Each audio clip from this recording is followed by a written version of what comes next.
ఏంటమ్మా గోడంతా అలా అయిపోయింది? ఉందిగా మహారాణి, వంట చేస్తానని చెప్పి చికిరి మొత్తం పెంట చేసిపోయింది. ఇవేమో వెంటనే క్లీన్ చేయకపోతే మరకలన్నీ అలానే ఉండిపోతున్నాయి. ఏం చేయాలో అర్థం కావట్లేదు. నా దగ్గర ఒక ఐడియా ఉంది. ఈ స్ప్లాష్ గార్డ్ యూజ్ చేద్దాం. దీన్ని గ్యాస్ స్టవ్ కి వాల్ కి మధ్యలో ఇలా ప్లేస్ చేసుకోవాలి. సో ఇప్పుడు మనం ఫ్రై ఐటమ్స్ చేసినా, కర్రీస్ కుక్ చేసినా ఈ ఆయిల్ అండ్ స్టెయిన్స్ అనేవి వాల్ మీద పడకుండా ఈ స్ప్లాష్ గార్డ్ బ్లాక్ చేస్తుంది. ఇంకా ఇది స్టెయిన్లెస్ స్టీల్ మెటీరియల్ తో రావడం వల్ల వెట్ వైప్స్ తో ఇలా ఈజీగా క్లీన్ చేసుకోవచ్చు.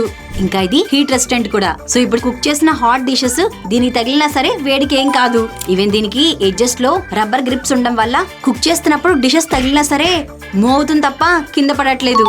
సో ఇది యూజ్ చేయడం వల్ల టైల్స్ అనేవి నీట్ గా ఉంటాయి. అండ్ ఇది 4 బర్నర్ గ్యాస్ స్టవ్ కూడా అవైలబుల్ ఉంది. అలాగే దీన్ని ఇలా ఫోల్డ్ చేసుకుని షింక్ సైడ్ ప్లేస్ చేసుకుంటే వాటర్ స్ప్లాషెస్ స్టవ్ మీద పడకుండా ఉంటాయి. ఈ ప్రొడక్ట్ అయితే కిచెన్ లో బాగా యూజ్ అవుతుంది. మీకు కూడా కావాలంటే లింక్ ఇక్కడ ట్యాగ్ చేశాను.